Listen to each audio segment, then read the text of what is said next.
Direktur Lembaga Sertifikasi Profesi LSP Pariwisata Indonesia Putro Suwartano mengatakan, tahun ini pihaknya diberikan target oleh Kementerian Pariwisata untuk melakukan sertifikasi bagi tenaga kerja dan calon tenaga kerja sebanyak 2.800 orang, di antaranya tenaga kerja perhotelan, travel agent, industri, dan dunia pendidikan. Sedangkan target yang telah tercapai dari pemerintah daerah Kabupaten Badung tahun ini sejumlah 800 orang. Pemerintah Provinsi Bali 120 orang, sedangkan untuk sertifikasi calon lulusan sebanyak 1.200 orang.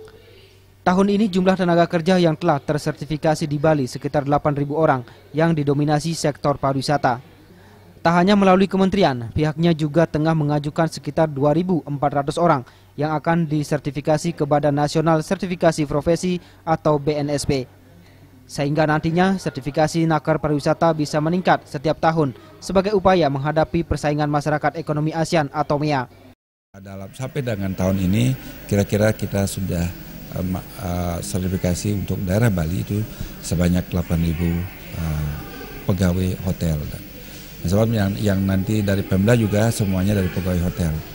Dan nanti juga akan ada proyek dari BNSP, yaitu Badan Nasional Sertifikasi Profesi. Itu kita sudah mengajukan sebanyak 2.800 orang juga. Sehingga nantinya setiap tahunnya jumlah yang kita pegawai hotel yang tersertifikasi itu akan terus meningkat. Karena ini kan dalam mengejar masyarakat ekonomi ASEAN ini. Mau tidak mau kita juga harus memiliki tenaga kerja yang profesional yang memiliki pengakuan internasional. Putra Suwartano menargetkan ke depan semua bidang profesi harus disertifikasi, baik di bidang pariwisata, industri, pendidikan, perbankan, kesehatan, serta bidang lainnya.